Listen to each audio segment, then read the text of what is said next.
morning. I'm Chris Chansing here with Greg Jarrett, and there is a major incident in Lower Manhattan in the World Trade Center, which is in the Wall Street area of New York City.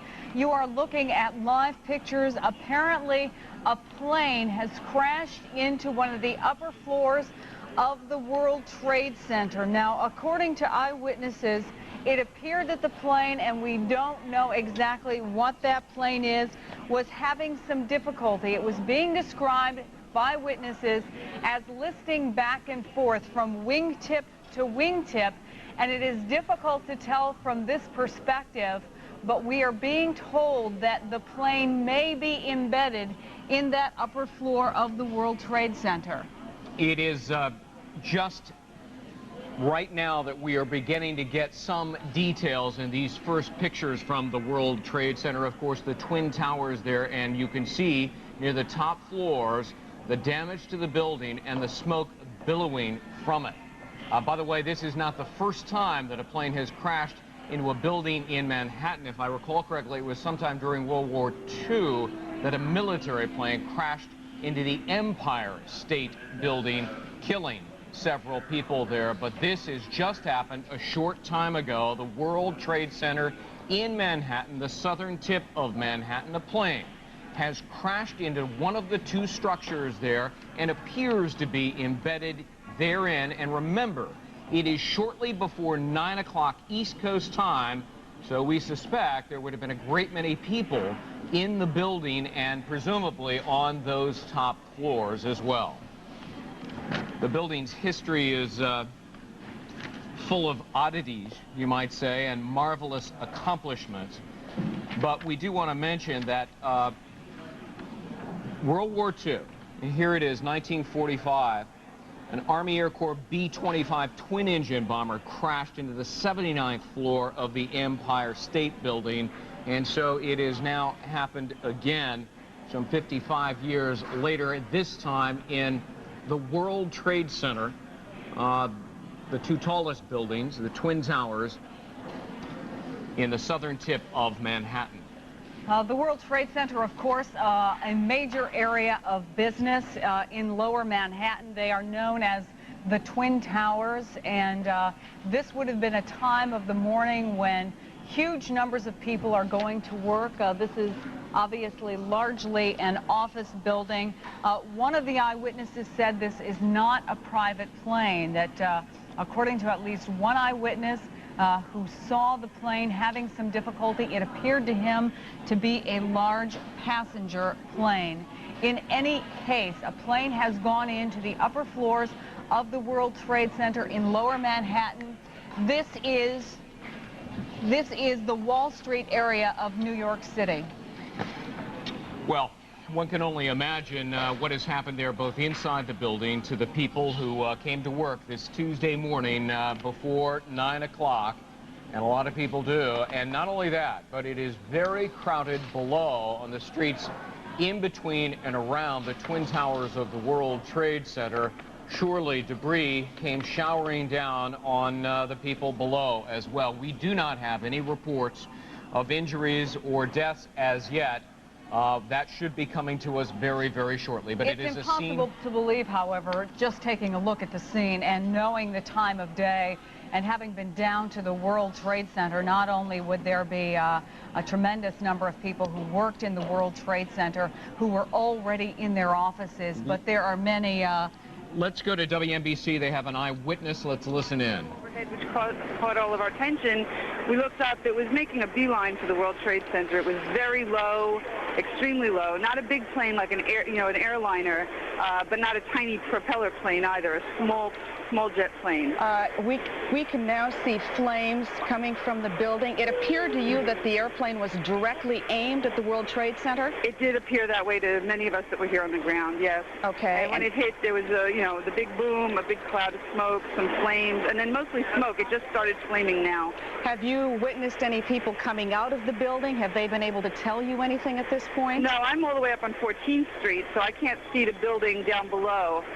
It was only maybe a minute or two before you could hear sirens coming, so they did alert people right away, obviously, but You probably have a better fix on how many floors were damaged. It looks like quite a few floors. Yeah, from what we're looking at, 1, 2, 3, 4, 5, 6, 7, 8, 9, 10, 11. I would say 15 to 18 stories, and there is debris falling off that building as we speak. You did see shattered glass raining down after it hit, and you know, like I said, a big cloud of smoke. But you couldn't tell much more from 14th Street. Now, we had an earlier eyewitness that told us he thought it appeared to be a 737. What you saw was a small, perhaps twin-engine airplane? No, not a twin engine. It was a jet of medium to smallish proportions. Not a big airliner, though. Okay. Okay, so it appeared to be a... And you heard this sound. I'm just trying to understand what happened. You heard a sound. That's what compelled you to look up into the sky. No, you could hear a jet coming overhead, and it sounded low, so many of us looked up to see what was, you know, because it sounded so close. We all looked up. And like I said, it didn't look like it was swerving or out of control. It was going steadily lower. It was, you know, definitely going steadily lower, but it wasn't dropping like nose first or anything that would make you think that the plane was in trouble. Right. Which then, of course, raises the question exactly what was that airplane doing and how did this occur? Right. But the airplane did not appear to be in trouble to you. I don't know enough about airplanes to know what it should look like, but it wasn't nose down or it wasn't swerving up and down or left and right. It was making a straight, steady decline towards the World Trade Center. Mary, I'm hearing what sounds to be an awful lot of people that are either crying or sobbing or something in the background. That's my baby wondering why I'm still standing here. But there are a lot of us who are shaking or with tears coming down our faces because it's mind-boggling to think about how many people are up there who, you know, aren't anymore. Exactly. And Mary, again, thank you very much. I appreciate your comments with us this morning. And I'm certain it was quite a frightening sight to have watched this.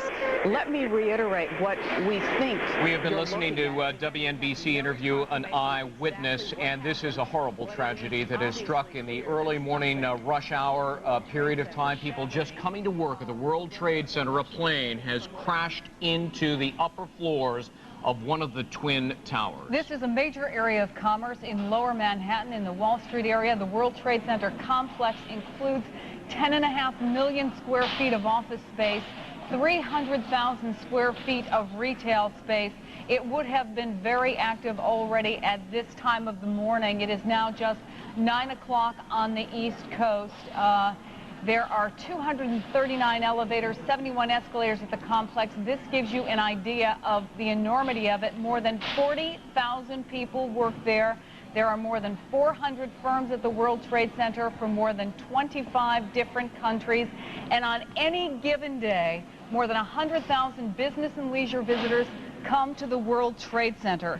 Jody Richards works here at MSNBC, happens to be in Lower Manhattan right now. Good morning, Jody. Can you hear me? Yeah, I'm actually downtown Jersey City on the corner of Grand Street, right on the water, looking straight at it. It's just tons of billowing smoke coming out of the top towers. You can't really see much of anything, but it really looks like the top of the building is majorly damaged. It's amazing. I've never seen anything like it. There's tons of trucks and everything downtown is just looks stopped. Jody, if you can stand by, we want to bring in Lester Holt up front here at MSNBC. Yeah. Please stay with us. See Lester, what you can observe this for us. is being described by witnesses, as we understand, as a twin-engine plane. Can you help us out? Let me tell you what I know about the flight patterns in this area. Right now, you're looking out towards Staten Island from this view. Planes coming into LaGuardia sometimes come over Staten Island. They will go to the east, up the East River. Other times they will come west up the Hudson, but again will go either side of the World Trade Center. Keep in mind, though, that there is what's called VFR, Visual Flight Rule Space, beneath the Trade Center, up and down the Hudson. You'll very often see small Cessnas, small planes flying under visual rules up and down the Hudson. Now, we've heard many descriptions of this plane, a twin engine, not quite an airliner. It could, in fact, be a commuter plane. Let's listen in now as it's described from WNBC's Chopper. Can you see down to the street to see what might be going on down there? Are there signs of of the people that have evacuated the building? What can you tell? Can you see anything down there? Or are you simply not close enough at this point? We are simply not close enough right at this point. We are following the smoke in the air right now. There are several boats and watercraft, as we can see, in the river right now. We'll try to get a better vantage point and see what we can see on the ground. It's a little difficult from the air because the buildings kind of shadow the streets, but no doubt a lot of activity on the ground right now. And in terms of the firefighting capabilities, when you get up to this high level, I assume the firefighters have got to get up there and, you know, fight it from inside. Oh. If you're taking a look now, you can see that we've just had another explosion, and that is considerably lower. And is that in the other building?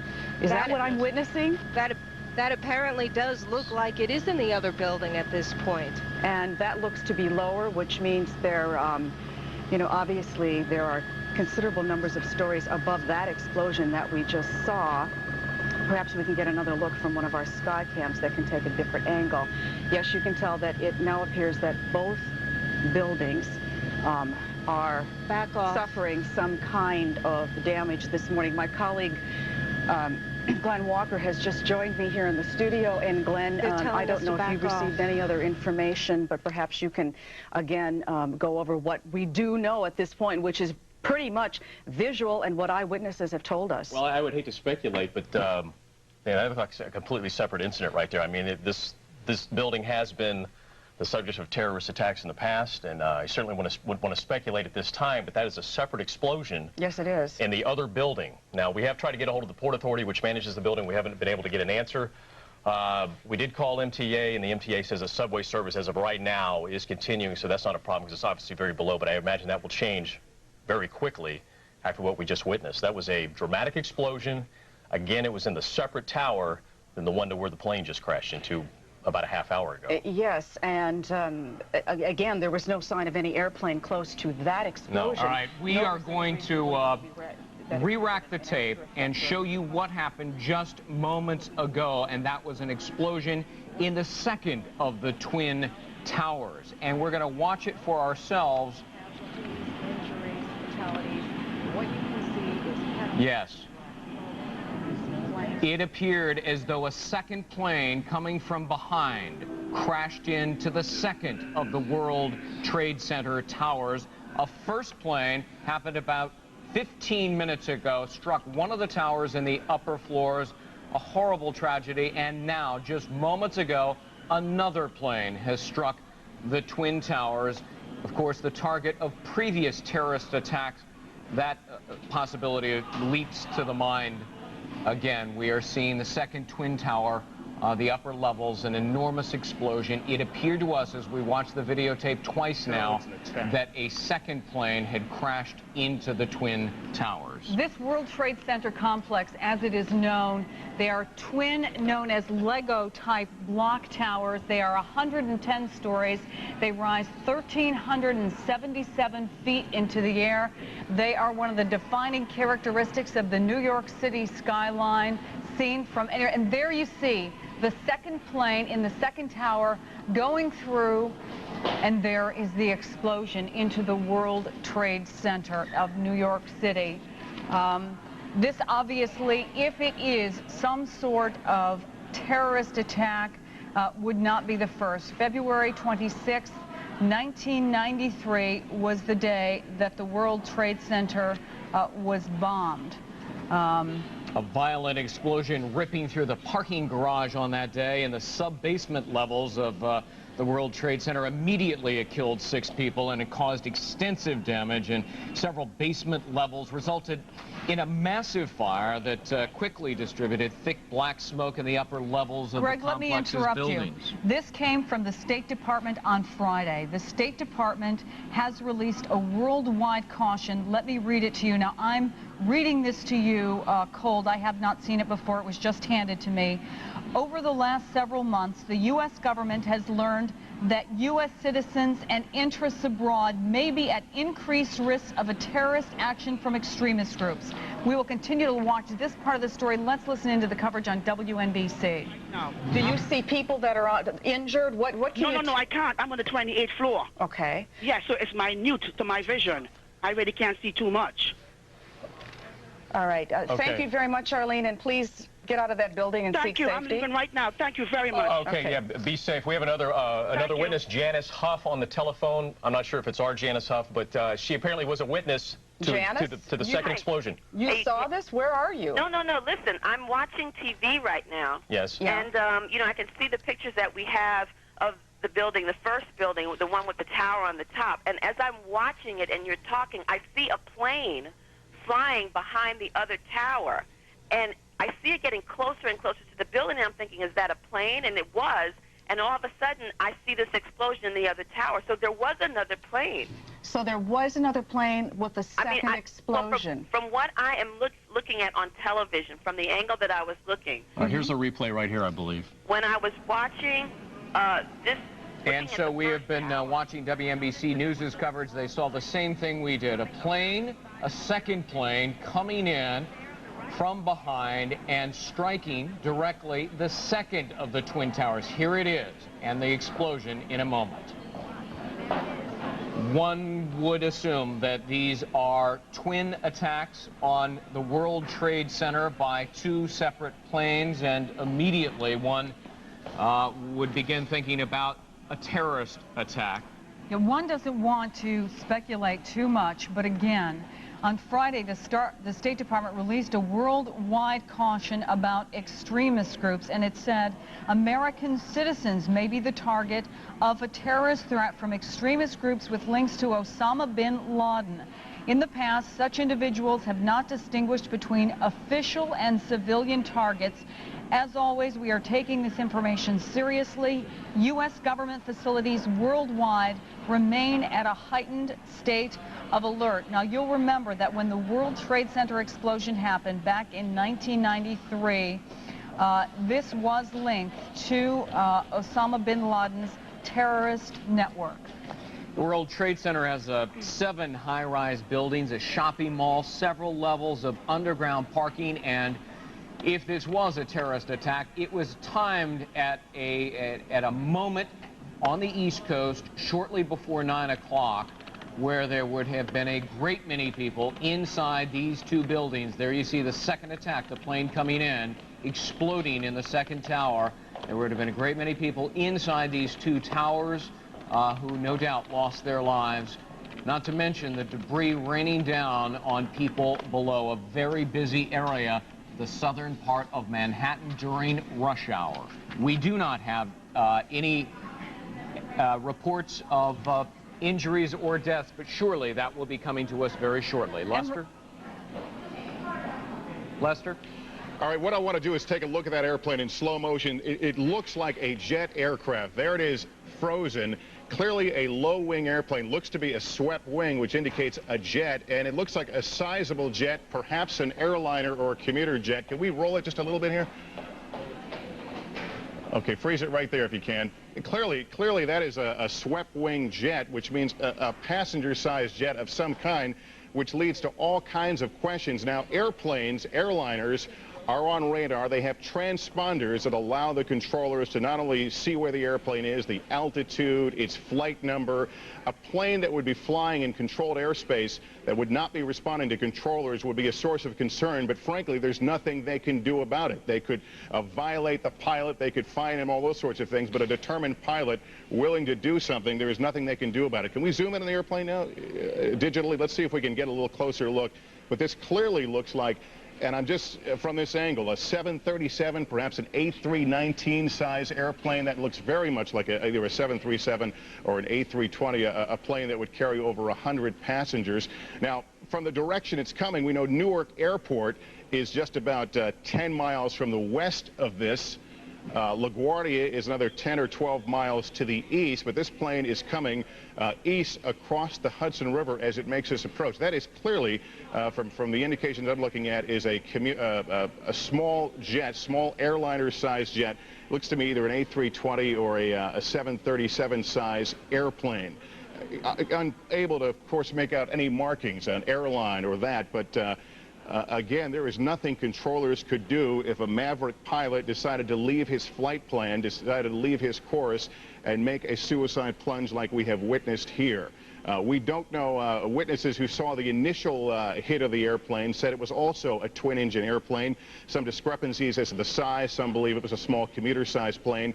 This plane you're looking at is the one we saw hit the second tower a short time ago. And from every indication in this shot that we have pushed in on digitally here, it is clearly, you see the upward swing of the wings. It's a swept wing, a jet design. Two large, like high bypass engines underneath, and there on the left of your screen, the explosion as that plane pierced the World Trade Center. We're going to show it to you again now and let you have another look at that attack that occurred just a few minutes ago.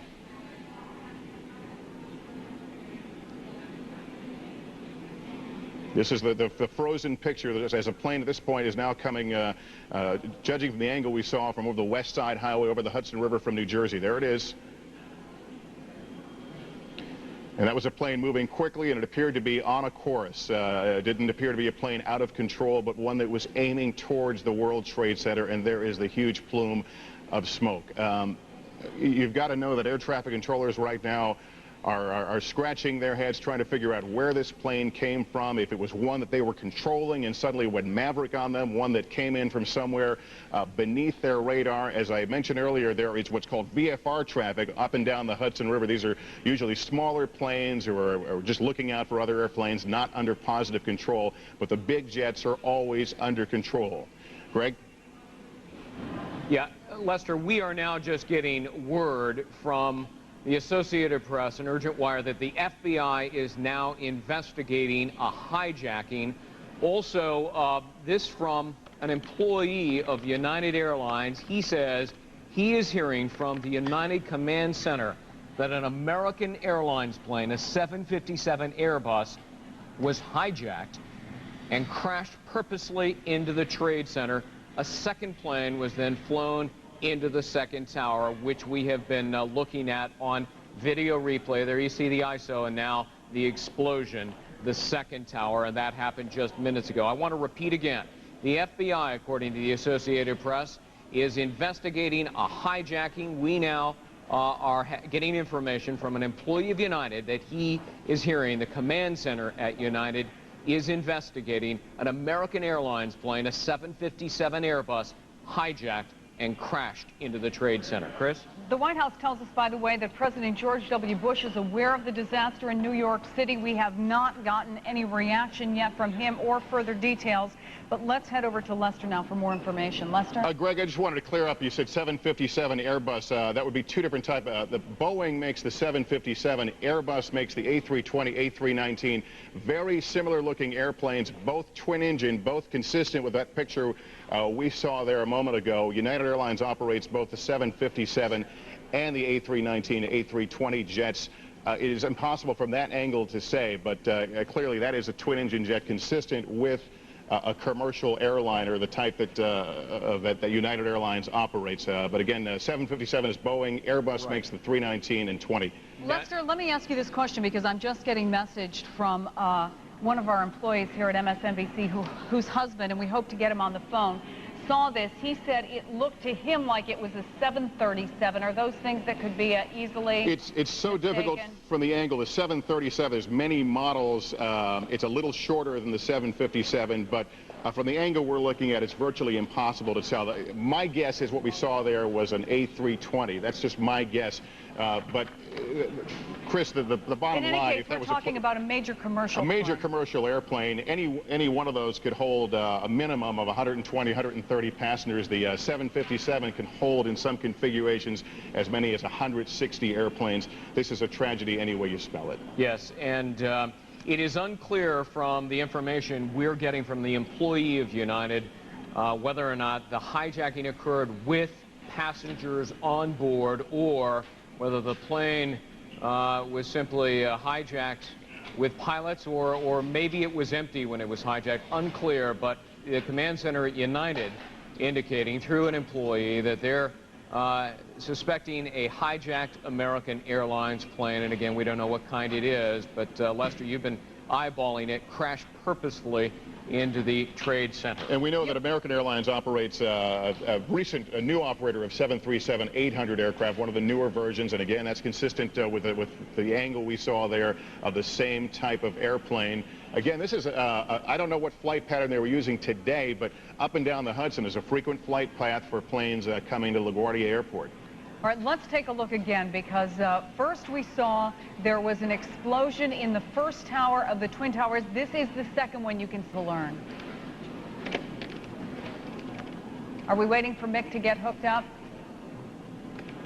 All right, we're going to wait for Mick to get hooked up, and while he is, let me tell you once again that on Friday, the State Department released a worldwide caution, which read in part, over the last several months, the U.S. government has learned that U.S. citizens and interests abroad may be at increased risk of a terrorist action from extremist groups. In addition, we have received unconfirmed information that terrorist actions may be taken against U.S. military facilities or establishments requested by U.S. military personnel. However, it went on to say that in the past, groups like that led by terrorist Osama bin Laden have not distinguished between official and civilian targets. As always, according to the State Department, we are taking this information seriously. U.S. government facilities worldwide remain at a heightened state of alert. And we heard from an employee of United that an American Airlines plane, we're not exactly sure what the model of it is, but a large passenger plane, and we could see it as the second one went into the tower, was hijacked and crashed purposely into the World Trade Center. A second plane then flew into the second tower. In Washington, officials have indicated the FBI is investigating reports of a plane hijacking before the crashes. That would appear to dovetail with the information we are getting from a United employee that perhaps an American Airlines jet had been hijacked.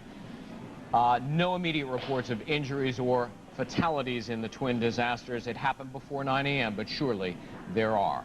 Joe Cantamesa joins us on the phone. He's been a guest with us many times before, but he is former lead investigator for the World Trade Center bombing back in 1993. Joe, let me get your reaction, your observations to what's happening right now in Lower Manhattan. Well, clearly this is a tragedy, but more than a tragedy, this is an outrageous crime that will clearly be examined and worked like no other in history.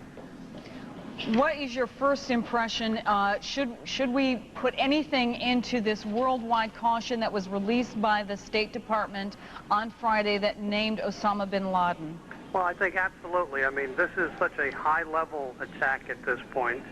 I think only serious resources could have really brought about some kind of a criminal act of this type. And the questions that will be asked immediately in the investigation that will follow will certainly be who knew about it, where was it planned from, and of course, what is the investigative course of action. What will be the first places, in addition to Osama bin Laden, that investigators are likely to look, Joe? Well, clearly, every possible source from every terrorist group is going to be closely examined and is probably happening as we speak. The question is, what bit of information has been overlooked, if any, and what new information can be picked up in a timely fashion so we can act on this, without any hesitation. When the World Trade Center bombing happened, remind us, Joe, did we learn that there had been signs, had there been warnings, or did it come out of nowhere? There were small signs, but nothing that came together because, if you might recall, the actual domestic terrorism threat was thought to be so low that even resources were being reallocated away from terrorism. That, of course, spooled things up, and the investigation and the people, were added to it. This has, however, been now at a time where heightened security and heightened awareness has been throughout the world, and the questions are going to be what information and what investigative agencies have any information, and what else may be about to happen is really what concerns me the most. Where do you even begin to start with an investigation like this, and secondarily concern about other attacks? Well, the very first thing that's going to be taking place, and I'm sure it's happening as we speak, is the the FBI and all of the intelligence agencies are going to absolutely open up their communications lines and determine what, if any, information is shareable and who knows what about anything going on around the world. If you recall, after the World Trade Center bombing, there was the follow-up case of the blind sheikh and his crew that was going to have multiple targets, the bridges, tunnels, and buildings. While the World Trade Center may in fact be, you know, a significant symbol within the New York City and the world community, there are many, many other vulnerable targets that stand at risk at this point, and they have to determine in the shortest amount of time what other credible risks, if any, are out there, so precautionary measures or investigative intervention can take place. Let me interrupt for just a moment to give you a couple of updates on the situation. A senior government official has said that the agency, the FBI, is pursuing reports that one or both of the planes were hijacked and the crash is the result of a suicide mission. That comes on the heels of last Friday's warning from the State Department about possible terrorist attacks in specific reference to Osama bin Laden. Now we are also learning that through WNBC that airports and the Lincoln Tunnel have been closed. It says airports plural. I don't know if that means all three of the New York City airports. I would presume it does. That would be Newark, LaGuardia, and JFK Airport. The Lincoln Tunnel, which extends from New Jersey to Manhattan, is closed. President Bush appears to have canceled his event. And let me just get in here for a second. Yes, he will be making a statement shortly and then depart for Washington, D.C. from Florida, where he was down there speaking about his education plan. So the president has quickly canceled his event. He will make a statement shortly. We'll carry it live. He'll then make his way to Washington, D.C. In the meantime, all of the New York City airports have been shut down. The Lincoln Tunnel has been closed in the aftermath of what happened in the last half hour, and that is two planes that appear to have crashed deliberately into the Twin Towers of the World Trade Center. A horrible tragedy. We have standing by on the phone Joe Cantamesa, former lead investigator for the attack on the World Trade Center in 1993. Joe, if you'd continue to stand by, but just to set this up for people who are just joining us, let's go back over to Lester Holt to explain exactly what unfolded just a short time ago. Lester? When we went on the air at 9 o'clock, one tower was already burning, and then after a few minutes, while we were all watching live, another airplane appeared in the picture. Let's punch up, if we can, that shot, and I'll give you an idea of exactly what happened here. This is the other airplane. I'm going to telestrate here. Can we punch that up full? Okay, we're going to try and get it up here in a second. But and there it. Okay, we're rewinding. But it was a airliner. There it is. That one right there flies directly into the other tower that had previously been untouched, right through the tower. The airplane, if we can go back to that frozen shot, is clearly a commercial airliner of some sort. It has all the telltale marks of a commercial airliner, a swept wing, two big engines slung underneath. It is very difficult to tell what kind of airplane that is, but clearly the big high bypass, those big fat engines under each wing, that is a commercial airliner. NBC's Andrea Mitchell, our chief foreign affairs correspondent, joins us now from Washington with more information. Andrea, what do you have? Lester, I've just talked to a top U.S. official who tells me that their early reports are that at least one of those planes was a hijacked American Airlines plane en route from Boston to Los Angeles. That's one of the two planes. This same official says that there was no terror alert other than the usual worldwide caution. They had no warnings on bin Laden or other types of terror alerts coming into our intelligence community. But a senior U.S. official says that their early reports, and we should caution that early reports in these kinds of incidents are often incorrect, but this early report coming to a top U.S. official is that at least one of the two planes was a hijacked American Airlines plane en route from Boston to Los Angeles. Lester? We should say American Airlines operates 737s and 757s, both of which might seem similar to what we see there. Andrea, tell us there's got to be a game plan of the U.S. government for something of this magnitude. What is kicking into the works right now as we speak? Primarily the FBI. This is the kind of operation that would be immediate response from the FBI.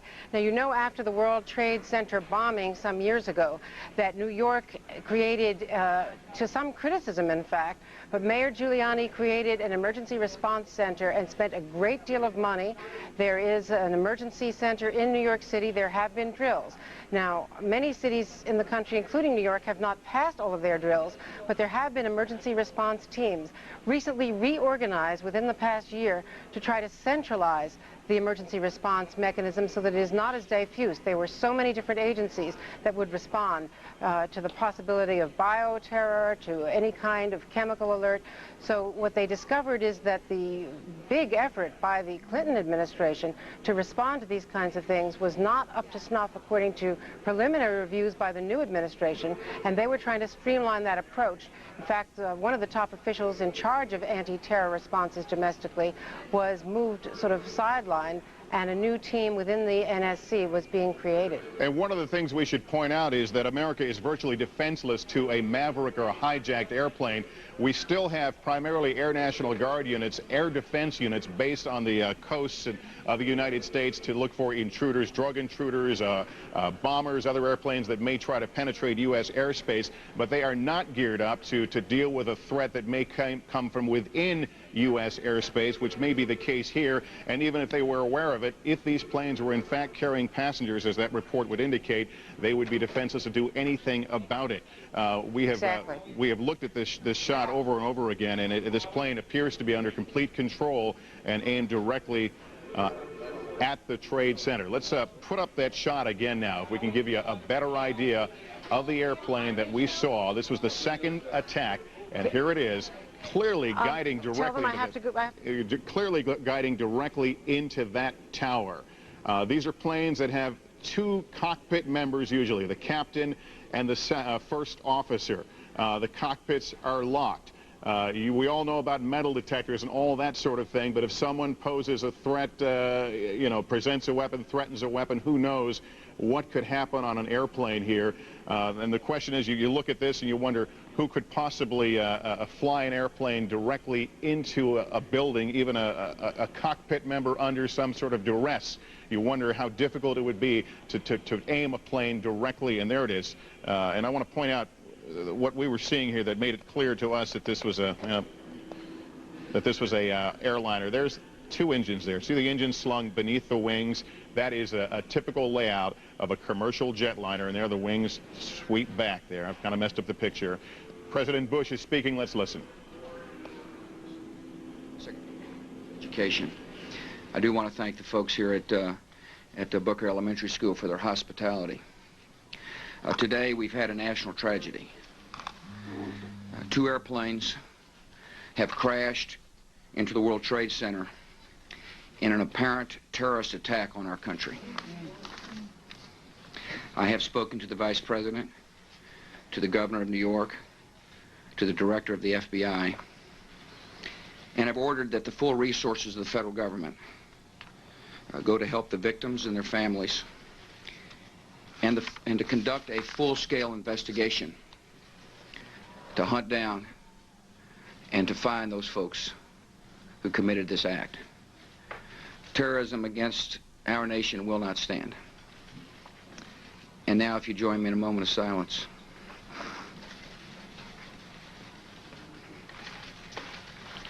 May God bless the victims, their families, and America. Thank you very much.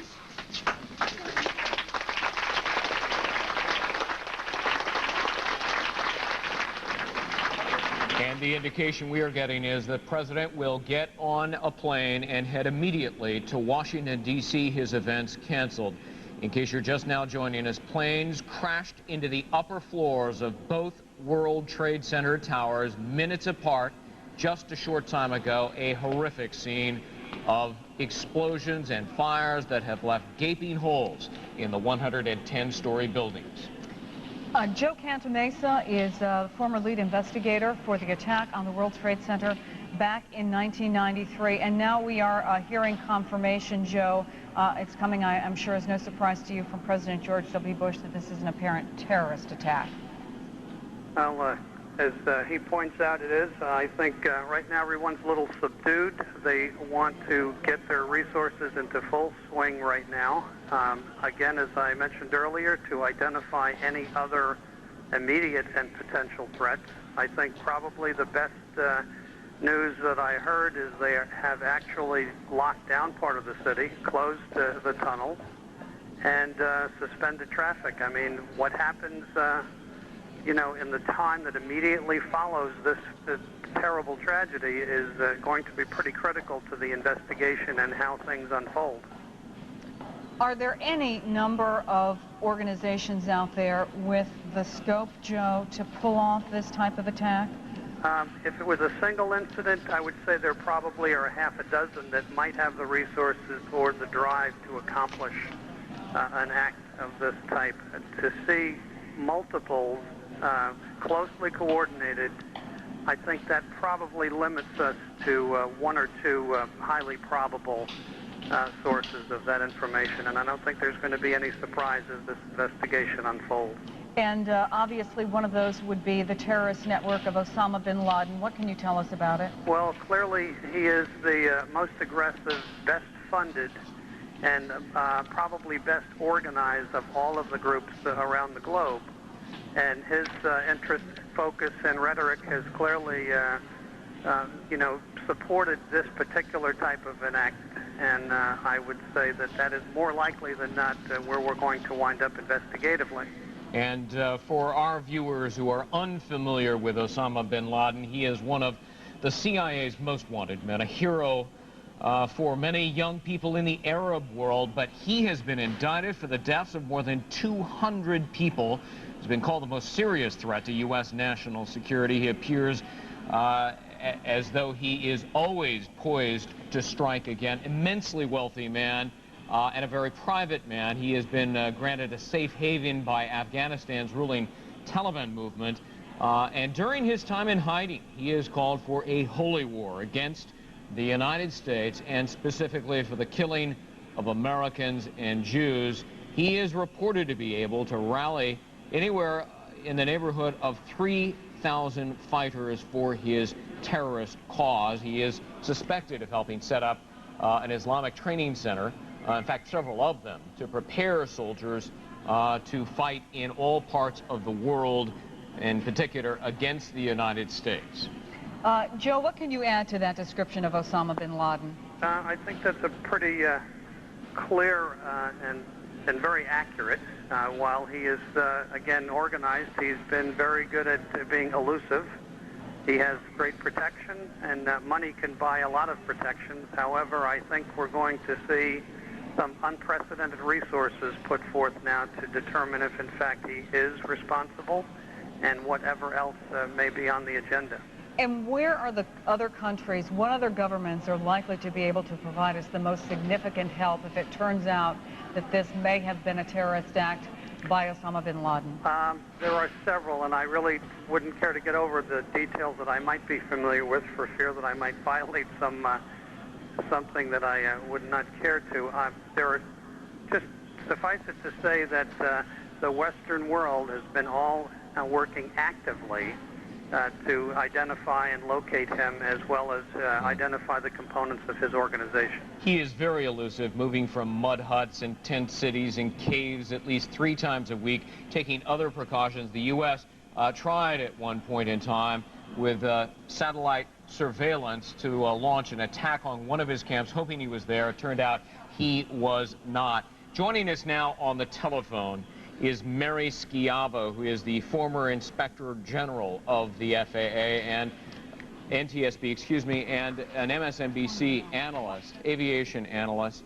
Mary, I want to play the videotape once again for our new viewers who are just now joining us of what appears to be a swept-wing plane, a commercial jet, flying into the second tower, striking it, and there you see the massive explosion, a horrific scene there. What are your thoughts? Well, aside from the horror and sadness and shock, my thoughts are also one of you know, extreme outrage for a couple of reasons. One, we have placed so much of our security and our prevention measures for terrorist attacks on aviation in this country on what we call risk and threat assessments, which are performed by the FBI. And I worked in aviation security, very vigorously for years, and we always went back to the FBI threat assessments, which said that the risk of domestically staged aviation terrorism was very low. And for that reason, we did not put the resources into the kinds of security measures we are really capable of doing in our aviation. And this proves that over the past several years, that was a very complacent attitude, and it was wrong. And this is literally going to change everything about how we do aviation. We now have horrible, horrible, tragic evidence that it is possible to stage perhaps the worst act of aviation terrorism ever in the United States on domestic soil on a domestic flight. And Mary, I mean, how is it possible within minutes that two planes could be hijacked, and that is apparently what the FBI is very seriously looking at, and we are getting reports that an American Airlines plane may have been one of them hijacked. How is that possible?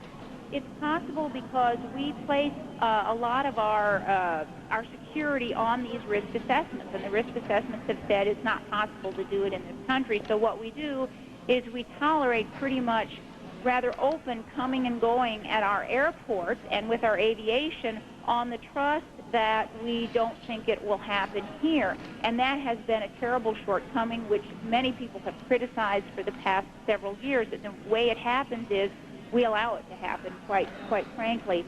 And this is so outrageous, particularly if the reports of a warning are true. This has absolutely shades of the Pan Am 103 tragedy, where there were warnings. Many people discounted them, but at least the embassy personnel got warnings for that one. Let me interrupt you, if I may, and please stand by. We're going to join WNBC's coverage right now as we see the thick brown and black smoke billowing from the Twin Towers. A few moments ago, like there was an explosion of some kind here at the Pentagon.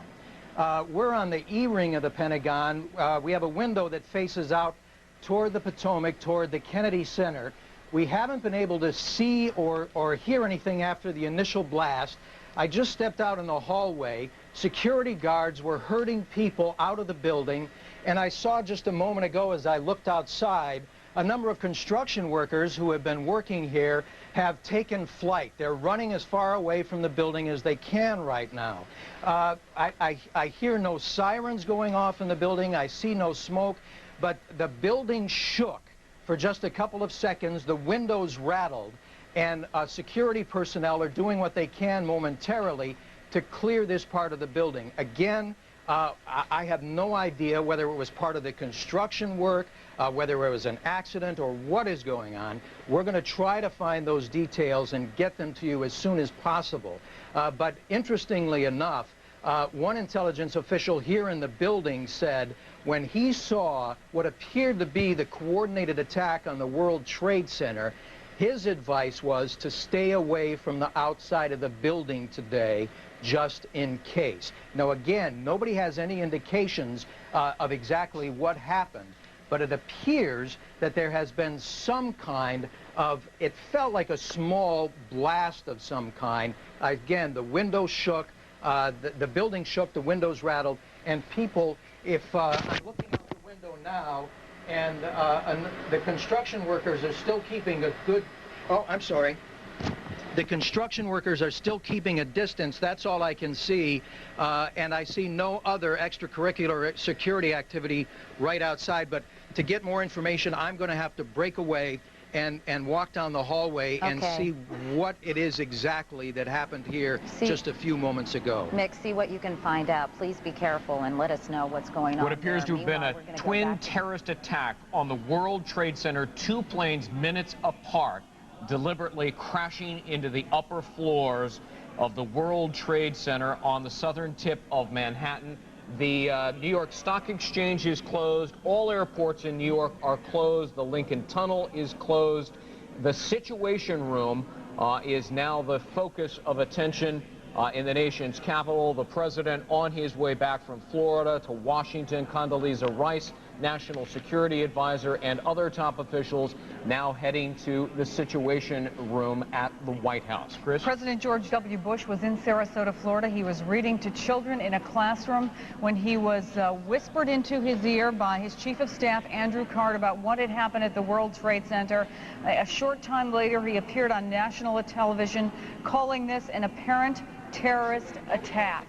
Now, these are the pictures right now outside of the Pentagon. According to one U.S. Army Let's listen to Jim Miklaszewski, our Pentagon correspondent. In a full trot, he said that it appears that a bomb was detonated at the heliport. The heliport is a helicopter landing area right next to the Pentagon, just adjacent to the E-ring. The offices nearest the heliport area are U.S. Army, Reserve officers, and the Army Reserve offices are located there. But as you can see, it appears to be a pretty significant blast. To give you some perspective, we are almost on the opposite side of the building, the world's largest office building. And as I reported to you, we could feel the building shake and the windows rattle. And as I was in the hallway just a few moments ago, I could smell an acrid kind of smoke, the kind of almost what you'd smell when a fluorescent light goes bad, that kind of ballast smell. And authorities are clearing the building. I don't know if you can hear the sirens outside right now, but it appears that in what I think people here in the building are already describing as a highly sophisticated, coordinated attack, not only against the World Trade Center, but against the Pentagon and U.S. military right here in Washington. Tell me again, I worked at the Pentagon as well, and it is a huge building. I mean, it's miles and miles of offices. At what location did this seem to have detonated? It's at the heliport. The heliport, which is as you sit in the Pentagon, you have the Potomac River and Washington, D.C. on one side, and the heliport is located almost exactly on the opposite side of the building, along one of the highways. Easily accessible, even though that they've increased security here significantly at the Pentagon within the past couple of years. That area... I want to mention to you, Mick, that we are hearing, again, unconfirmed reports that this was the result of a plane crashing in the area as well. I have no idea, Katie. All I know is that people who were in the building who came running from that part of the building thought it was a bomb of some kind. This is in Sarasota, Florida. President George W. Bush about to board Air Force One, heading back very quickly to Washington, canceling all of his events there, and he will be heading over to the Situation Room with top officials, including National Security Advisor Condoleezza Rice. There you can see people hurrying back up into Air Force One. And we are reading on the Associated Press wires that the West Wing of the White House has now been evacuated. The West Wing of the White House. Let's go back and listen to the continuing description at the Pentagon by Jim Miklaszewski. Evacuated from the Pentagon? Well, nobody's given us the official word yet, but I think that's probably a safe bet. Thank goodness that was a helicopter that just flew by. I'm just a little nervous right now when you hear aircraft go past, but they have, in fact, evacuated that portion of the building. Usually they have sirens that go off in the building alerting you to the fact that it's time to get out. I haven't heard those yet, but just judging by the pictures, it's clear that that part of the building that is not damaged, at least, has been evacuated. Like I said, in the hallway, it was pandemonium. People were rushing from their offices, rushing outside. And you're in your office at the Pentagon right now, Mick, reporting to us? I am in the office, but I'm at the opposite side of where this crash occurred. All right. Why don't you see if you can gather some more information. Please, again, be careful, Mick. And we're going to go to Matt, who's going to be talking with Jamie Gangel. All right. Yeah, Katie, thank you very much. I'm joined by the White House and the Capitol in Washington, D.C. are now being evacuated. We have confirmation that in light of what looks to be a series of attacks against public facilities in the United States, including U.S. government facilities, 2 plane crashes into the World Trade Center, the Twin Towers of the World Trade Center in New York City, and then just a short time ago, an Associated Press reporter saw the tail end of a large airliner plunge into the Pentagon. Smoke is billowing out of the Pentagon, and now the West Wing of the White House, and the Capitol are being evacuated. We are also getting word that one of the 2 planes that crashed into the World Trade Center was hijacked after takeoff from Boston.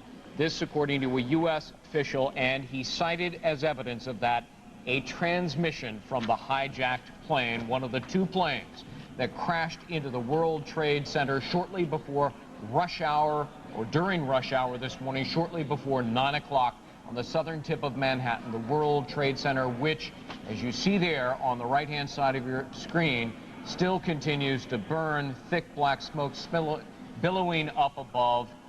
We saw, in fact, live on television, the 2nd plane crash into the World Trade Center 2nd tower. We have former Governor Mario Cuomo from New York on the phone.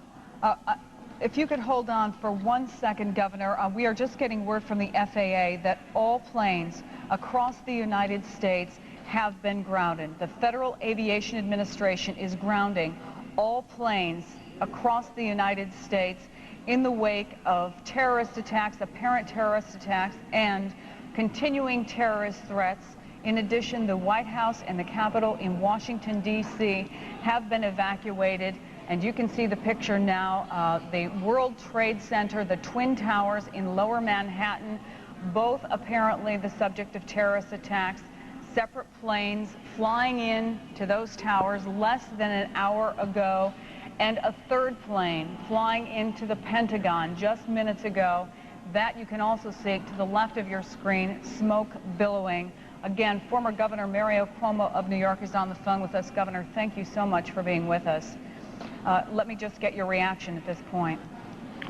Same as every other American, it's a terrible act of barbaric terrorism. It's frightening in many ways, recalling the previous attack on the World Trade Center. One of the immediate problem, obviously, is to put out the fire, literally. Try to deter any other acts of terrorism that are planned for about this time. Do what is necessary immediately, but longer range. The difficulty here is probably this is more difficult to deal with, this kind of terrorism, than any act of any nation which might be alien to you and drop a bomb on you, because you can fight a nation. This won't be national. This will be individuals. Maybe they'll never even be identified as associated with any nation, and therefore it's harder to deal with. Also, I would hope that at one point, at least we discover from the terrorists what their grievance is, because you can't have enough FBIs and enough police and enough National Guards to defend yourself against these attacks. It's impossible. What you have to do is deter the hate, deter the provocation, find out what the cause is, and attempt to deal with that. But unless the terrorists identify at least the cause they're seeking to serve, this will be tremendously difficult, if not impossible, to deal with.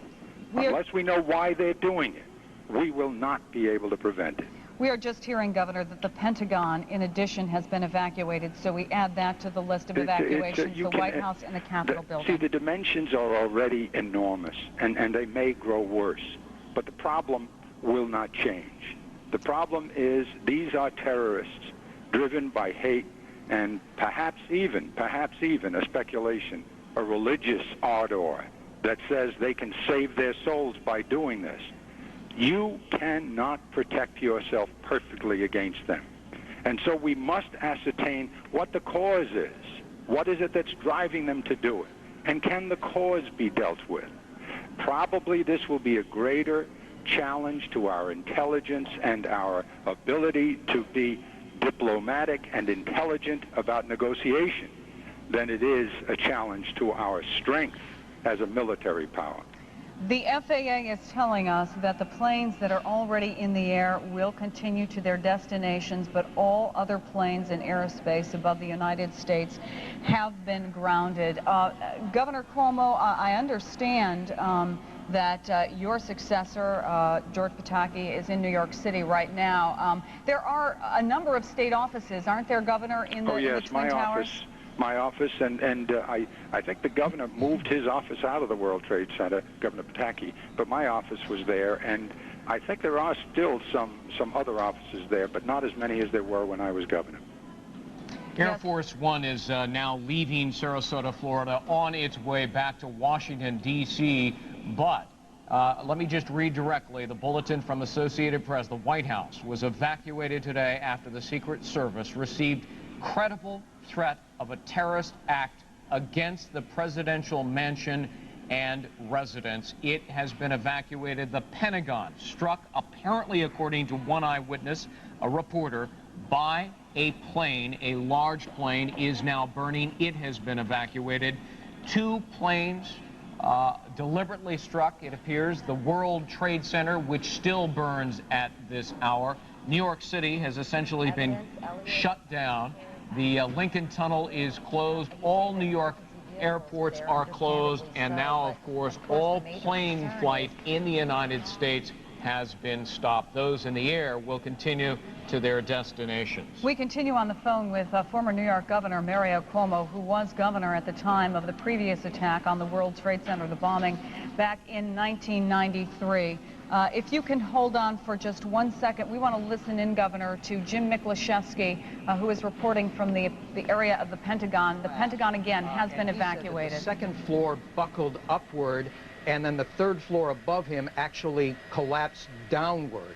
The scene on the other side of the building, as it's being described to us, there are people being removed on stretchers. Security forces are evacuating the building right now.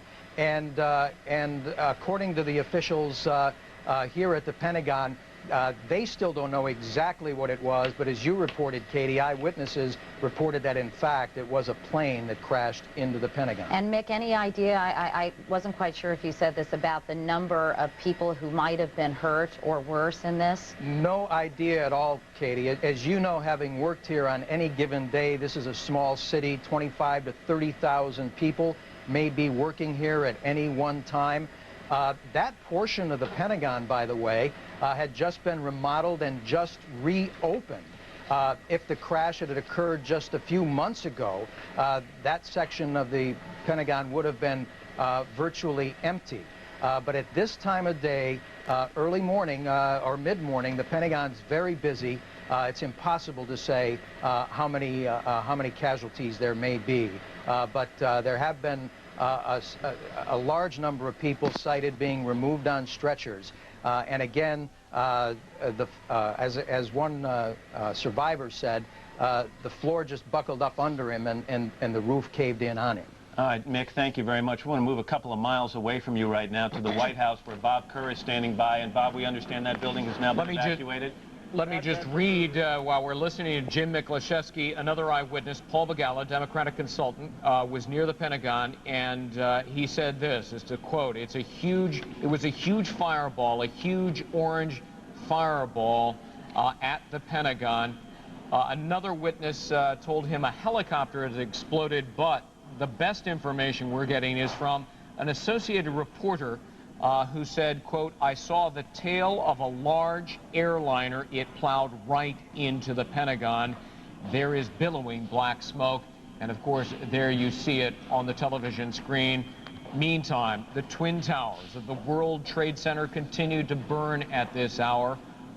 Ambulances dispatched to the scene, firefighters, people are being treated in nearby hospitals. Let's look again at the videotape. As we were watching the first tower burn, here is the second plane, and there is the explosion into the second tower of the World Trade Center. A horrible scene of devastation and fire. Eyewitnesses on the ground, and it was rush hour, describing pandemonium, panic, people unwilling to go out into the streets because so much debris and fire showering down on the streets below. Governor Mario Cuomo, do you remain on the phone with us? We no longer have Governor Mario Cuomo on the phone, but we do have Ashley Banfield, of course, here at MSNBC and anchor here. Ashley, are you still in Manhattan? I'm in Manhattan, Chris, and I'm just walking southward towards the World Trade Center. It's just an incredible sight. The streets of Manhattan are chock full of people who are stopped exactly where they were in the middle of their commute, standing, gaping, and looking at this sight. It is unbelievable. Emergency vehicles all throughout Manhattan, not only Midtown, but down near Chelsea now, where I am, have been streaming by us at every couple of seconds and intervals. Ambulances are heading by me now.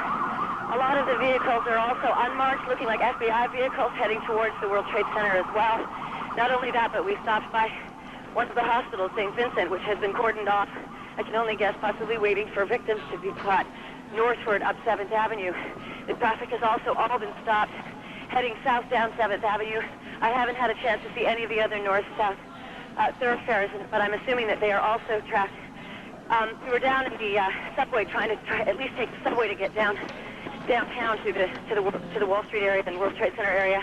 And the subway announcer came over the loudspeaker saying, due to a police investigation, that subway traffic will be stopped between a certain area, so most of the people in the subway weren't able to get downtown either. It's really quite bizarre. Passing through Times Square, hundreds of people are gathered, staring up at the television screens in Times Square and listening to what's going on and listening to the coverage, watching the pictures. A woman walked by me just a few seconds ago Ashley, can you hold crying. on 1 second? We'll let you catch your breath. We want to go to Walter Perez of WNBC.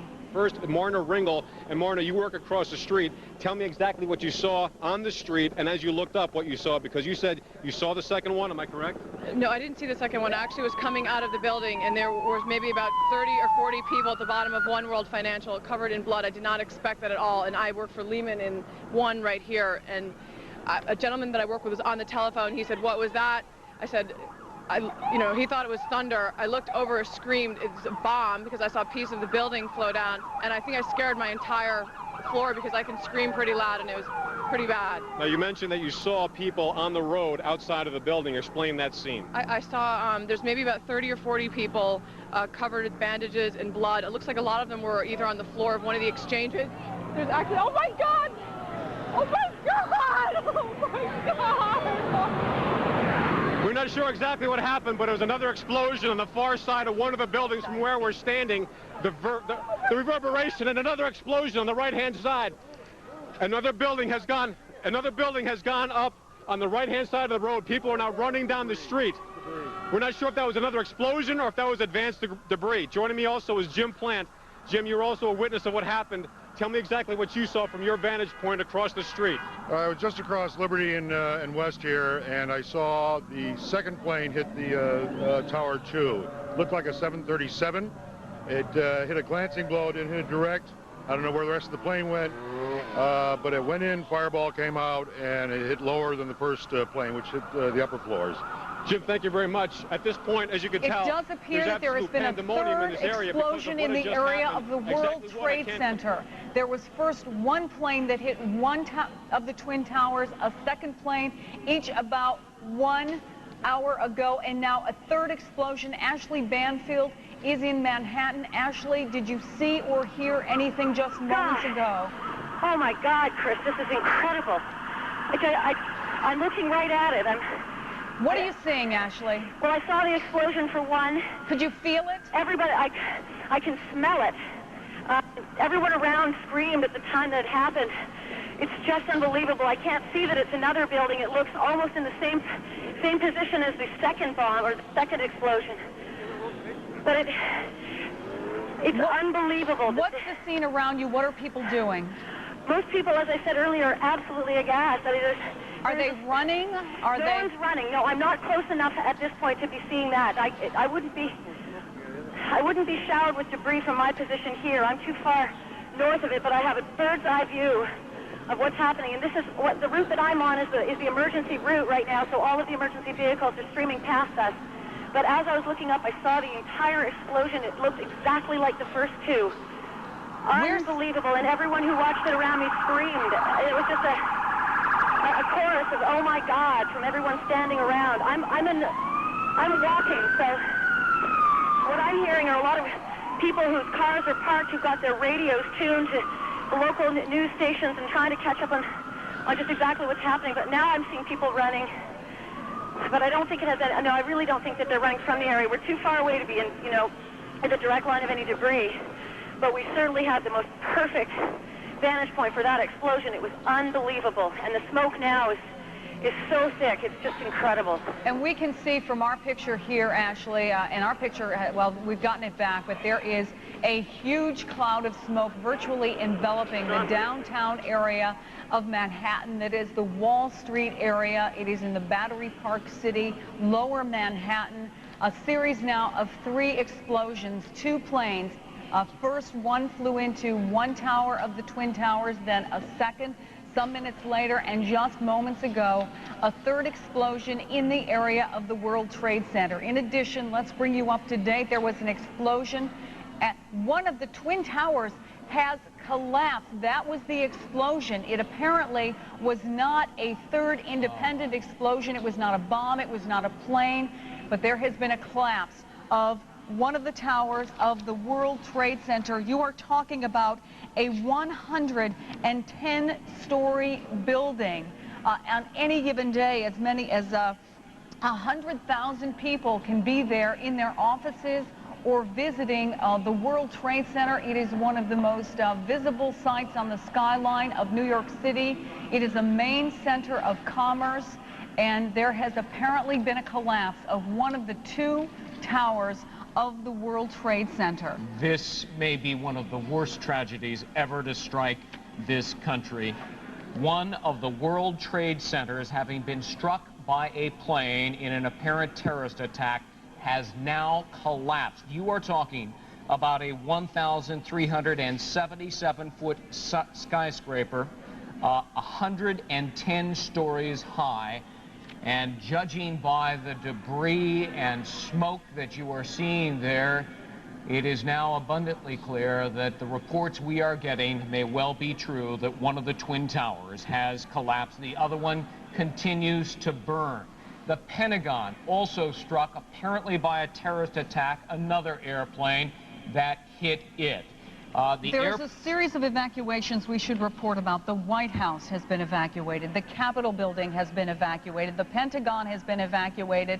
And the Sears, that is a look at the Pentagon right now, and you can see the efforts to put out the flames that were caused when a plane flew into the Pentagon, one of the largest, or did Mick say it was the largest office building in the United States? Miles and miles of corridors. In addition, obviously, so is, for that matter, the World Trade Center, and now the Sears Tower in Chicago being evacuated as well. You heard from one of our experts that we had on the phone a little earlier that if it was a single attack, then you could point to any of a number of terrorist organizations with the facilities, with the wherewithal to pull this off. And President Bush said earlier, it does appear that America has been the focus of apparent terrorist attacks. However, when you're talking about a series of coordinated attacks in New York and in Washington, D.C., there may be only 1 or 2 terrorist organizations with the kind of money and the organization and the aggressiveness to do something like this. And certainly one of the first places that the FBI will be looking at is Osama bin Laden. Chris, we now know which of the Twin Towers has apparently collapsed. It is the second one.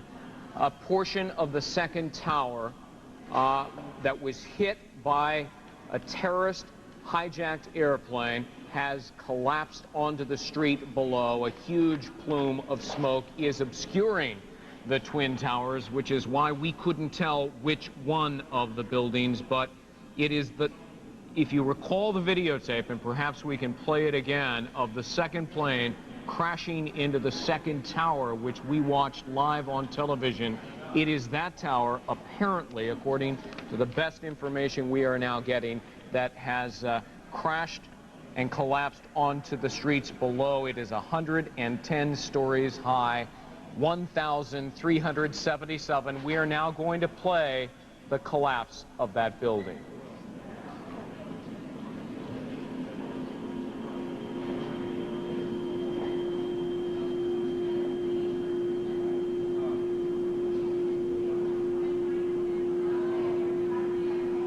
And there you see the second, number 2 World Trade Center collapsing into the ground. This follows a series of attacks on both towers of the Twin Towers complex. One plane first into one tower. A short time later, a second plane, apparently both hijacked, flying deliberately into the second tower. And then sometime later, this is the view from across the river. This is New Jersey. And across the Hudson River, you can see that the entire World Trade Center area, the Wall Street area, center of commerce for the United States and the world, is enveloped in clouds of smoke. We heard from our Ashley Banfield that police have been clearing the streets. There have been emergency vehicles rushing to the scene. We have no reports at this point of how extensive the deaths or injuries may be, but our Rick Sanchez is on the scene in Manhattan. Rick, tell us exactly where you are and what you're able to see. We are now right off of Canal, approximately 2 blocks from there, 3 blocks from the scene as we look at it. And it certainly would be fair at this point, Chris, to say that there is a sense of panic among some of the people here in this community. People are running from the scene with tears in their eyes, some of them extremely distraught about what's going on. Moments ago, I had a chance to talk to a hardened mechanic who works in this area, who is himself choked up about what he has witnessed here from his storefront when I believe the second plane hit. Brian is with us here. Chris, I'm going to let you talk to him so you get a chance to get a feel for what the people in this area actually saw as the plane hit the building. Okay, Brian, thanks very much. Hi, it's Chris Jansen. Brian, tell us what you saw. Actually, I heard the first explosion, turned around and looked, and I saw the back of the building blown right out. Apparently, the first plane had hit the south side, blew out the north side. I was watching it, and then I saw the second plane come across the river, about 200 feet off the ground, and smash into the second building. It was devastating, it really was. And what was the reaction of people who were around you, Brian? Well, at that point, people were being evacuated all over the place. People are still passing by in our shop. There's some people crying, there's some people just walking fast, desperately trying to make phone calls. I've left my phone in my office here to probably 100 people so far so they can make calls. The cellulars aren't getting through very easily. And it's just horrible. There's nothing but, chaos going on. The second building got hit about halfway up the side of the building, and it just collapsed about 5 minutes ago. So from about, I don't know how many floors up, it collapsed across the street, across West Street. Were you able to feel the shock? I saw the collapse. I saw the smoke. God knows how many firemen just got killed down there. Tell me about the emergency efforts, because on any given day at 9 o'clock in the morning when these attacks first happened, 9 o'clock Eastern time, the streets of lower Manhattan, which is the Wall Street area, would be teeming. They would be well, they actually got it under control and cleared up pretty quickly. They were able to clear things out pretty easily. Emergency vehicles have been able to get through. Oh, yeah. They've been coming down and down and down, yeah. And what are people doing now where you are? There's still people passing my shop, walking uptown. All the buildings around the World Trade Center have been evacuated, and all these people are just walking past my shop. Some kids are crying, the school's being evacuated, and everything. Tell us a little bit about that area directly where you are, Brian. What do you need to know? I'm 1 block south of Canal Street on West Street. That's between Watts and Desbrosses. And this is near the Chinatown area of New York City. No, we're on the west side. The Chinatown's more east. Okay, you're on the west side. Right. And this is a largely commercial area, residential? Well, it's commercial. Yeah, there is some residential going down the Tribeca area, but down where the explosion happened, it's commercial. Could you hold 1 second? I have to take a call. Absolutely. Thank you very much, Brian, who was a witness. Rick. To update what is... Stay with us, Rick, if you will. Okay. What appears to be the most deadly and devastating terrorist attack ever against this nation has just occurred in the last hour and a half. 2 planes struck the Twin Towers of the World Trade Center. The address of the trade center that has collapsed is 1 World Trade Center. There is the plane that struck it, and then about 35 to 40 minutes later, and we're going to try to play that for you in just a moment. And here it is. One World Trade Center collapses. You can see it off to the left there of the tower to the right that was struck first. The Pentagon also struck by a plane, a terrorist attack.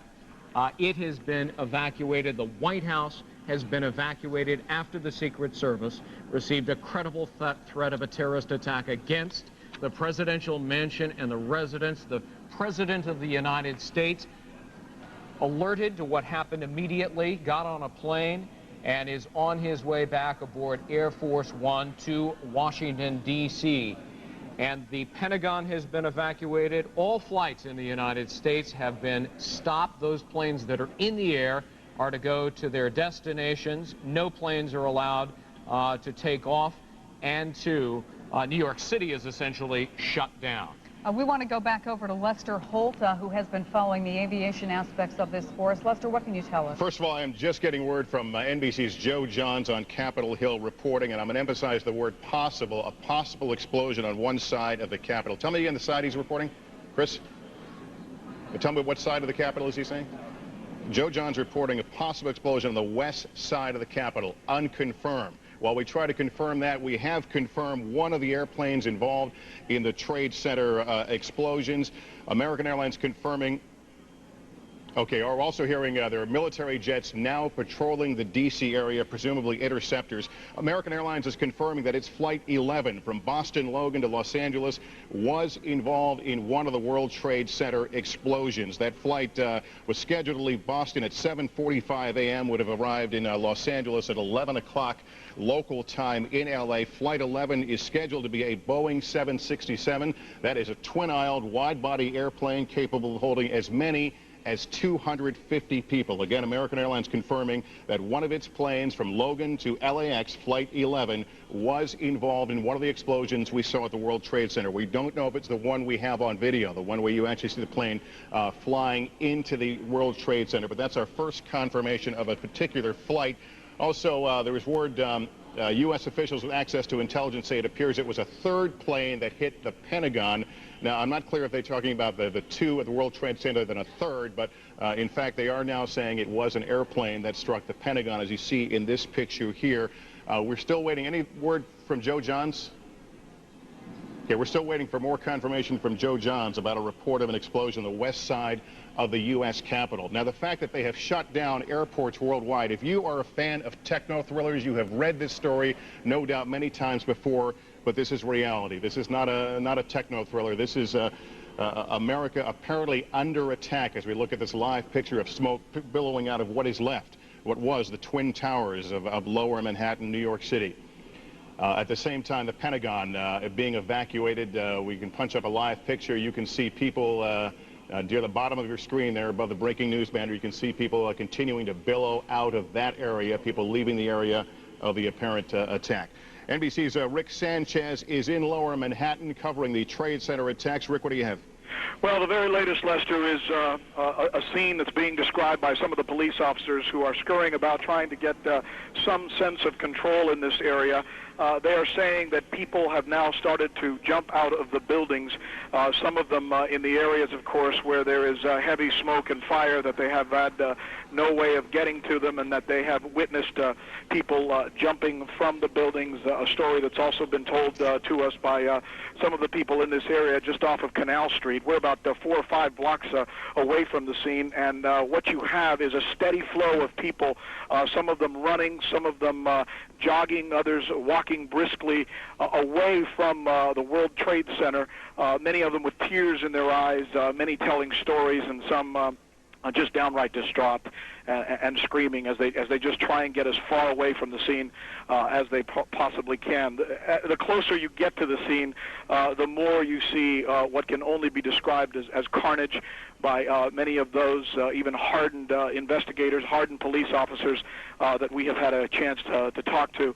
Moments ago, we got off the only way most access, by the way, has been shut down to this area, all the subways and all the other transit has been shut down to this area. We came in by by essentially asking someone to drive us into this area, and we've just gotten off moments ago. We're off of Canal Street as we start to talk to some of the people in this area who, Lester, can only be described as being in shock right now. Rick, we know it's very difficult for folks to get calls into and out of Manhattan. I was able to fortunately speak to my wife, who was dropping the kids not too far of the World Trade Center for school. They are okay, but we can imagine folks watching these pictures that we've been seeing, wondering about their loved ones and having great difficulty getting phone calls in and out. All I can tell you right now, as far as that is concerned, Lester, I talked to one police officer, and they say what they're going to try and do is just evacuate the area, get people out of this area as soon as they possibly can. Their next step is to somehow try and cordon off or close the roads, but they really haven't had a chance to do that because they're dealing with the buildings themselves at this point. I am told that most of the schools and most of the buildings in this area, even within like a 10-block radius, have also been closed, and people are being told essentially to try and get out of the area as carefully as they possibly can. I heard noises out there now. What sounded like a megaphone. I'm not confirming that that's what I hear, but it sounds like police might be using some type of audio device to try and. Rick, I'm going to interrupt you for a second. I want to let our viewers know that you are watching live NBC News coverage of a series of attacks that have targeted Washington, D.C. and New York City, the Trade Center. This is in New York. This is taped just in turned around from ground level of the Pentagon, where apparently another plane has been driven into part of the Pentagon. We have no casualty figures right now, but you can see the steady stream of people leaving the Pentagon, evacuating. As you may well know, the Pentagon is a series of rings inside rings inside rings, a huge building, and an enormous number of people to evacuate. This attack occurring after 9 o'clock East Coast time, so folks were clearly at their desk, at work at the Pentagon when this occurred. Back to the situation in New York right now. We have on the telephone with us Will Femia. He is with MSNBC.com, our web partner. Will, can you tell me what you have seen and describe what's going on now? Will Femia, are you with us? Yep, can you hear me? Yeah, sure can. Go ahead, sir. Okay, great. I started watching at the second explosion. Let's see. I'm about a few blocks south of the ticker tape parade quantities of debris, like just the sky filled with little pieces of bits, and it was coming down. And when that happened, the people on the street just turned and were like running, screaming. Then slowly the people started to come back. Rick was right about the police using audio. I just heard them go down my street as well. I couldn't quite make out what they were saying, probably telling us to leave. Will, have you seen any signs of casualties? And I want to let folks know we're looking at a live picture now. This is along the West Side Highway, the west side of the trade towers there. In fact, Pat Dawson is doing a live report on the network side. Let's listen into Pat now. And they could barely breathe as they came back. The smoke and the dust, as you can imagine, from such a collapse was extraordinary. Basically, at this point, what we can report to you is probably what you have heard, and that is that the two World Trade Centers, each of these two towers here in New York City, have been struck by aircraft. It is, according to the President of the United States, an apparent act of terrorism.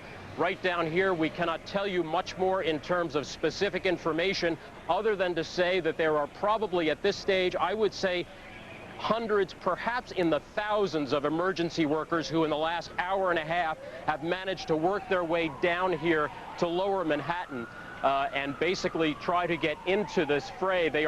We are standing right here about 10 to 12 blocks north of the World Trade Center. These firemen that you can see, firefighters are walking down towards the site now, and they literally have been arriving by the dozens over the past hour or so. As we say, probably in excess of 1,000 or more emergency workers from New York City and surrounding areas converging on this site now to try to make some sense of it. As you can imagine, at this point, there is a certain level of chaos because they're just trying to sort out who's alive, who's not. We did speak to, as I said before, some of the emergency workers. They are police officers from the Port Authority of New York and New Jersey. That is the organization that has jurisdiction over those two buildings specifically, as well as bridges and tunnels. I spoke to two of them who were actually down there when that building collapsed. They said that they speculate that the loss of life had to be horrific. that there were not that many people down there on the streets at that point, that most of them who had been evacuated, that is civilians. But on the other hand, they said that there were literally hundreds of emergency workers who were down at that end. They have no idea the level of loss of life at this point. When I asked one of them why he was going back in as he suited up since he could barely breathe, he said, "It's my job, and there may be some of my brother officers in there. There may be other people in there."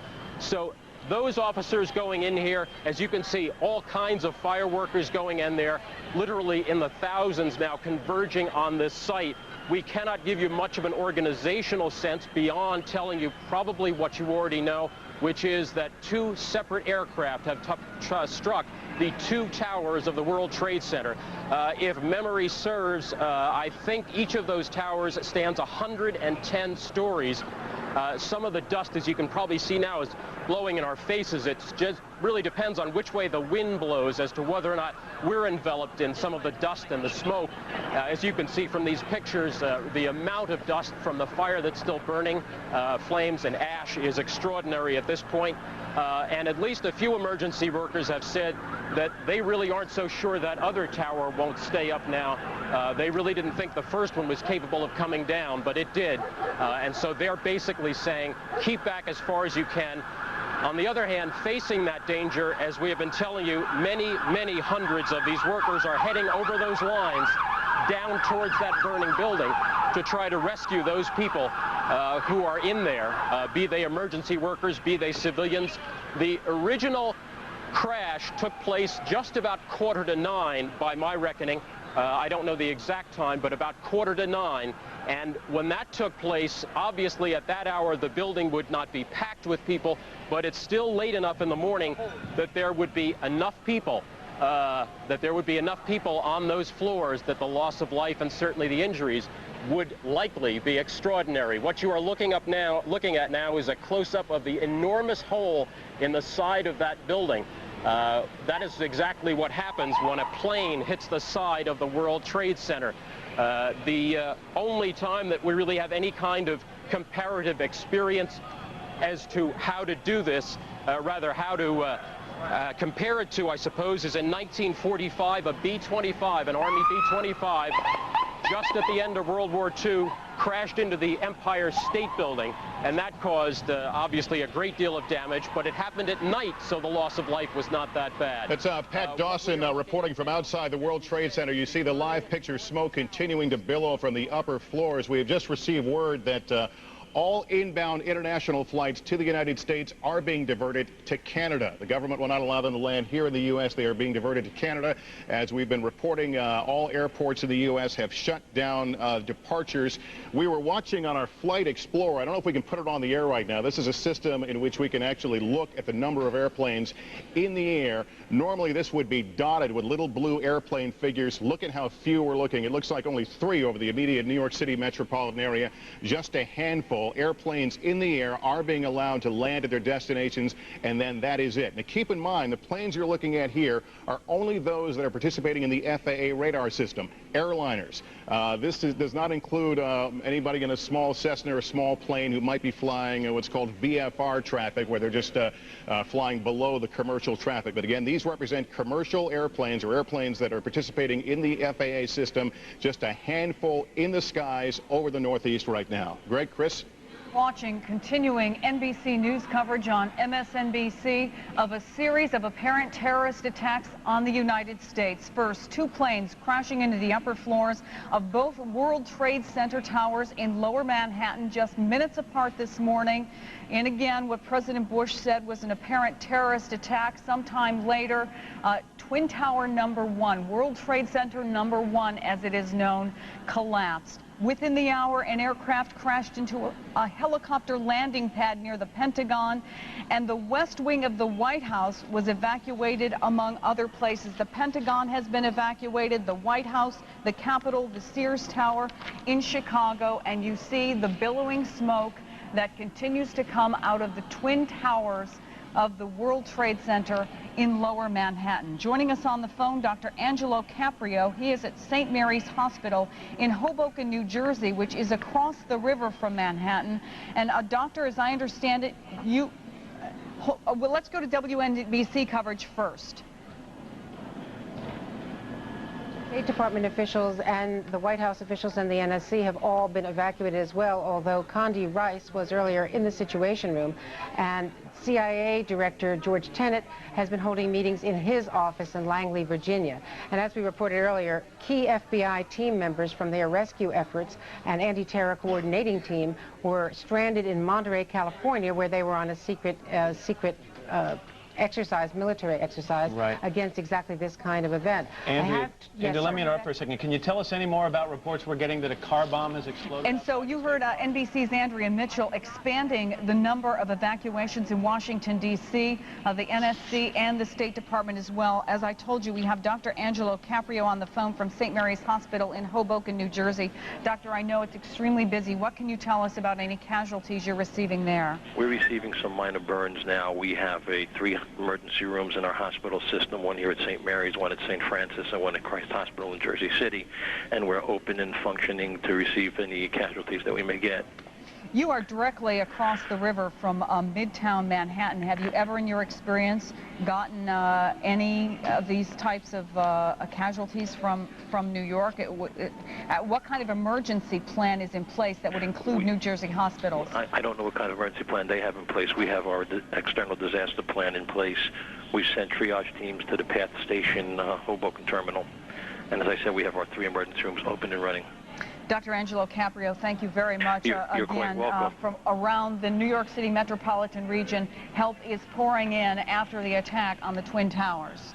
And we believe now the second tower of the World Trade Center, that would be tower number 2, has collapsed. This is a terrible, terrible tragedy. The first one collapsed just a short time ago. This now appears to be the second of the Twin Towers, having been struck, each of them, by a plane, has collapsed. Let's listen. From the area. There are firefighters and there are police trying to evacuate the area as quickly as possible. People who are near the area are in an absolute frenzied situation. The entire top of the building just collapsed. You can see the plume of smoke is coming in our direction. Let's get out of here, Ralph. We're going to leave because the smoke is coming right at us. Obviously, this is a devastating moment. Look at that. The World Trade Center is no more. We do not know at this point. What has happened in Lower Manhattan, almost unfathomable. An apparent terrorist attack. 2 planes deliberately crashed, we believe, into the Twin Towers of the World Trade Center. Now, these are pictures from just moments ago. Earlier, one World Trade Center collapse. Now you can see the collapse of the second tower. It is almost incomprehensible to believe that these 2 110-story towers, there you see it, just collapsing into the ground, are no longer part of the skyline of Manhattan.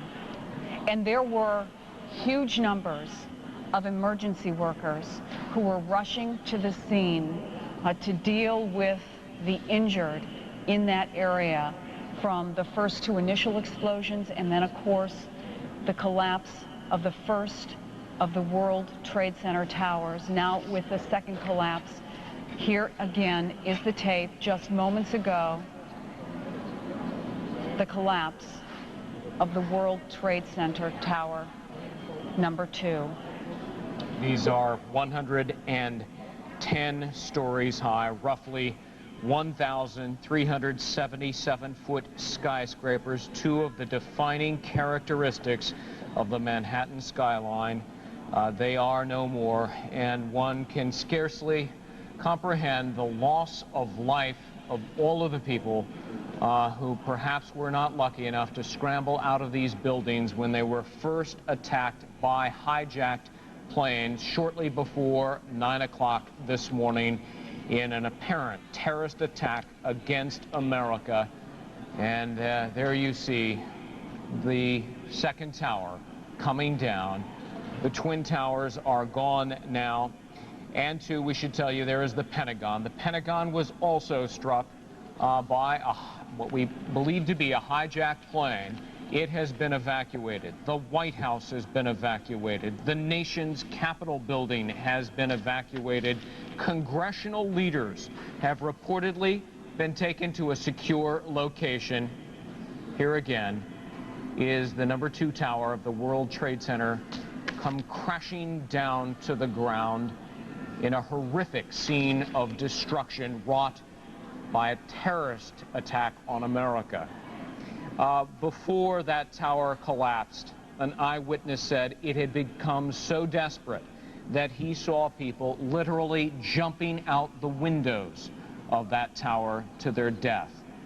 When the initial plane attack occurred, another eyewitness said bodies were falling to the ground from the upper levels of this 110-story structure. The scene that you are viewing is from the opposite side of the Hudson River. The Twin Towers sit on the lower end of Manhattan, virtually in the southernmost tip of Manhattan, not far off from where people are familiar with the Statue of Liberty. This is a highly populated area during the daytime. It is the Wall Street area of Manhattan, and this is the view from across the river in New Jersey. President George W. Bush called this a national tragedy. He said he had spoken to the director of the FBI and ordered that the full resources of the federal government go to help victims and their families and to conduct a full-scale investigation to hunt down and try to find those folks who committed this act. He further said terrorism against our nation will not stand. Experts will tell you that there are very few terrorist organizations that could pull off a series of coordinated attacks against the United States, chief among them the terrorist network of Osama bin Laden. There had been an alert last Friday warning the Pentagon and the State Department of an imminent terrorist attack, in particular Osama bin Laden, the well-known terrorist who has struck so many times before, who has been indicted for the killings of some 200 people.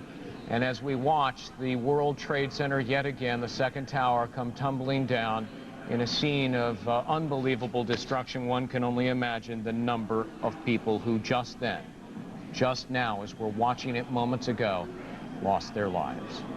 You're watching continuing NBC News coverage on MSNBC. We are hearing from the Federal Aviation Administration, which has shut down air traffic over the skies of the United States, that reports that there was a hijacked plane heading to Washington, D.C. are unfounded. The FAA, after these initial two attacks, the two planes that hit the Twin Towers of the World Trade Center, shut down air traffic over the United States, although they did allow planes that were currently en route to land.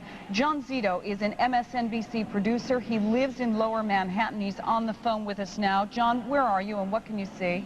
I can't see much. I can't see more of about 3 feet in front of my face.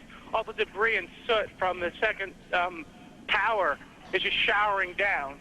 There's paper and just black soot. I'm outside a bank, and a bunch of people are inside in the lobby taking cover. Where exactly are you in relation to where the Twin Towers stood, John? I'm about, I'd say, 15 to 20 blocks away. I'm at the Bowling Green subway station. I know that doesn't mean much to people who aren't from New York, but it's in the downtown area. A very popular place where a lot of commuters come in and out. Now, obviously, listen, the most important thing is that you stay safe, John, and that you get to an area where you feel that you may be most secure. Were you able to feel the collapse of that second tower? The second tower, no, but the first tower that went down, I was very close, I'd say about 5 blocks away. And CNBC's Ron and Donna and I were trying to hook up with the truck or find any NBC contact down there. And we were very close when that tower came down, and the debris came showering down, and Ron and I both ran for cover. I managed to get inside an alcove building, and all the scaffolding around collapsed in front of me and broke the window next to me, and I climbed inside that and stayed in there for about 10 minutes. I couldn't get out of there. It was pitch black outside, and I haven't, hold on. I'm all right. You're okay, John? I'm okay. Okay. Actually, I'm being ushered out of here right now. They're sending me inside the building. And who is doing that? Are police on the scene? Hello? John, are police on the scene? Who is moving you? It was a New York City police officer, and he's just sort of gone on his way and left me now. So I'm the only one on the street at the moment. You're the only one on the street. Well, John, obviously, get to a safe place, but tell us, is the smoke starting to clear? Are you able to see anything more at this point? And literally, the streets are deserted? I'm standing across the street, and I'm staring at, a walk, don't walk, blinking sign. And so the street couldn't be more than, 10 yards across.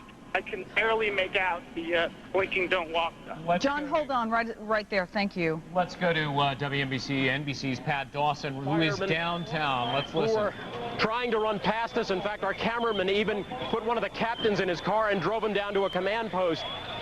The people you see here are pretty much all emergency workers. Many of them that I have seen in the last 2 to 3 minutes, quite frankly, are coming out of here. And remember this, these are professionals. They're coming out of there looking literally stunned, in shock, many of them, struggling for breath, obviously in serious distress. Breathing problems are the biggest problem for those who manage to make it safely out of that area down below us. You can't see much more than a block south of me right now. And the World Trade Center probably stands about 10 blocks south of where I am at this moment. And as you can see now, the dust is beginning to pick up here. It really depends on which way the wind blows as to whether or not we get heavy dust or not. But at this point, I can tell you that in the first few minutes, emergency workers were trying just basically to get out of there, to survive. You could see that written in their faces. The situation was so desperate, they just wanted to get out of there. Now, many of them are beginning to regroup. A couple of them asked me where their commander might be. They're trying to get together and go back in there and try to take care of the people who obviously are in serious trouble. There's no other way to describe it. The language here, at times, if I slip into language which seems a little melodramatic, forgive me, but this is a circumstance which is very, very difficult to describe in many ways without sounding melodramatic.